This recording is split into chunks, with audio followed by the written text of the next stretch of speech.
ठीक है, तो आप उस मैप को समझाएंगे।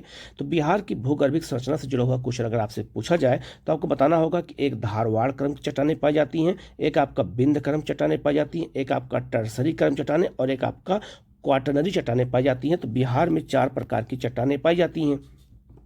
जो आपका बिहार का जो दक्षिणी पठारी क्षेत्र है वो धारवाड़ क्रम की चट्टानों का बना हुआ है। जो आपका कैमूर और रोहतास का पठार है ये आपका जो है बिंद क्रम की चट्टानों का बना हुआ है। सोमेश्वर की पहाड़ी और शिवालिक जो क्षेत्र है आपका यह टर्सरी क्रम चट्टानों का बना हुआ है। और आपका जो बिहार में गंगा का जो मैदान है यह क्वाटरनरी चट्टानों का बना हुआ है। यहाँ से क्वेश्चन हमेशा पूछा जाता है। बिल्कुल मैं डायग्राम और मैप के थ्रू बताऊंगा तो आपको ये अच्छे से याद हो जाएगा। अब जरा इस मैप को दोबारा देखिएगा।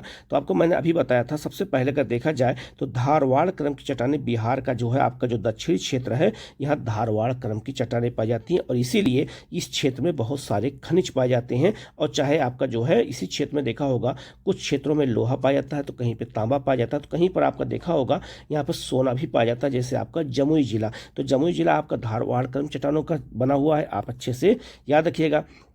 तो बहुमूल्य खनिज जो आपका धारवाड़ क्रम चट्टानों में पाया जाता है ये याद रखना है। अब यहाँ पर आपको देखा होगा यहीं पर आपका जो है खड़गपुर की पहाड़ी का क्षेत्र, तो खड़गपुर की पहाड़ी किसका बना हुआ है? धारवाड़ क्रम की चट्टानों का बना हुआ है। आप इसको अच्छे से याद रखिएगा, ये सबसे पुरानी चट्टान बिहार की है।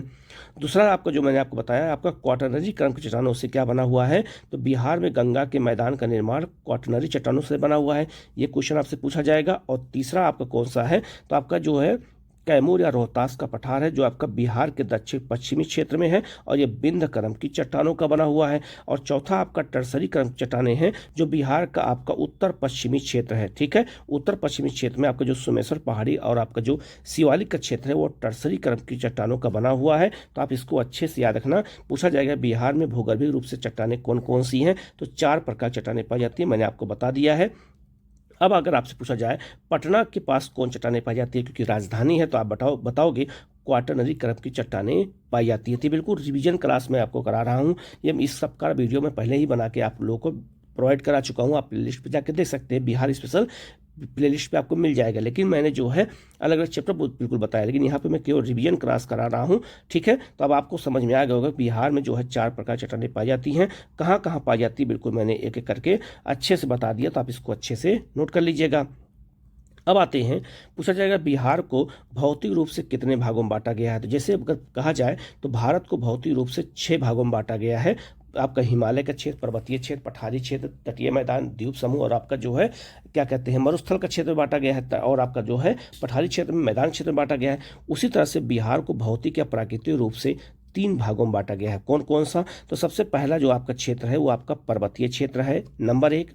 दूसरा जो आपका जो क्षेत्र है वो कौन सा है, तो दूसरा याद रखना बहुत महत्वपूर्ण है। तो दूसरा क्षेत्र आपका याद रखिएगा जो है पठारी क्षेत्र है, तो आपका ये 2 नंबर हो गया। और तीसरा आपका जो है मैदानी क्षेत्र है, ये 3 नंबर हो गया। तो याद रखिएगा बिहार को जो है भौतिक रूप से कितने भागों में बांटा गया है, तो बिहार को भौतिक रूप से याद रखिएगा बहुत महत्वपूर्ण है 3 भागों में बांटा गया है। और बिहार को राजनीतिक रूप से कितने भागों में बांटा गया है, तो 38 जिलों में बांटा गया है। ठीक है, जैसे जो है भारत को अगर देखा जाए तो 28 राज्य में बांटा गया है और 8 यूटी में बांटा गया है राजनीतिक रूप से, वैसे बिहार को भौतिक रूप से 3 भागों में बांटा गया है। ठीक है, अब यहाँ देखिएगा बिहार को अगर भौतिक रूप से 3 भागों में बात किया जाए तो सबसे पहले बिहार में पर्वत पाया जाता है। ठीक है, तो पर्वत कहाँ पाया जाता है, तो याद रखना आपका जो शिवालिक श्रेणी है, हिमालय का जो शिवालिक श्रेणी है ये इसका विस्तार बिहार में भी है। तो बिहार का आपका जो उत्तर पश्चिमी क्षेत्र है यहाँ पर सोमेश्वर की पहाड़ी क्षेत्र है और रामनगर दून की श्रेणी है। और उसी के बीच में याद रखिएगा हरहा नदी घाटी का क्षेत्र है, ये है। तो आपसे क्वेश्चन पूछा जाए कि हरहा नदी घाटी या दून घाटी किन 2 पहाड़ों के बीच में है, पहाड़ियों के बीच में है, तो सोमेश्वर पहाड़ी और रामनगर दून के बीच में है, ये याद रखना। और ये तीनों ये सब किसका हिस्सा है, तो याद रखना ये आपका पर्वतीय, आपका कौन सा, शिवालिक का हिस्सा है। तो आपका याद रखिएगा बिहार को भौतिक रूप से एक आपका पर्वत में बांटा गया है।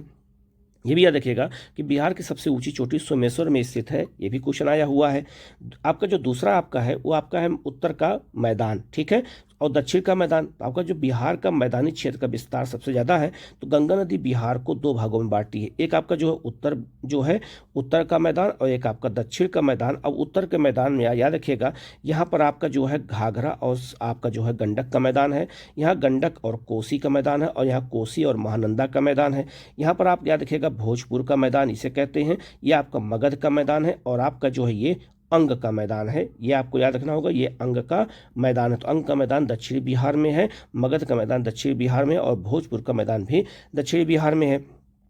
इसके बाद याद रखिएगा, बिहार में जो है पठारी क्षेत्र भी है। ठीक है, तो बिहार में पठारी क्षेत्र क्यों है? क्योंकि बिहार का जो आपका दक्षिणी पठारी क्षेत्र है, ये आपका छोटानागपुर के पठार का हिस्सा है। तो छोटानागपुर का पठार का जो विस्तार है वो बिहार के दक्षिण में फैला हुआ है और यहाँ धारवाड़ क्रम की चट्टानें पाई जाती हैं। तो खड़गपुर की पहाड़ी, कैमूर का पठार और दक्षिण का पठार, ये तीनों आपका पठारी क्षेत्र है। ये आपको याद रखना होगा। और कैमूर पठार याद रखना बिहार के, और जो है ये कहाँ पर, रोहतास और आपका जो है कैमूर जिले में विस्तारित है। और याद रखना यहाँ बहुत सारे जलप्रपात पाए जाते हैं, वो भी आगे मैं आपको बिल्कुल मैप के थ्रू बताऊंगा। ठीक है, अब यहाँ इंपॉर्टेंट चीज़ आपको ये है कि जो कैमूर का पठार याद रखना, ये बिंद क्रम की चट्टानों का बना हुआ है। दक्षिण का पठार धारवाड़ क्रम की चट्टानों का बना हुआ है। और खड़गपुर का पहाड़ी भी आप याद रखिएगा, ये भी धारवाड़ क्रम की चट्टानों का बना हुआ है। तो बिहार को याद रखिएगा 3 भागों में बांटा गया, मैंने बता दिया, आप इसको अच्छे से याद रखिएगा। यहाँ से क्वेश्चन आपसे पूछा जाएगा। बहुत सारे लोग समझते हैं कि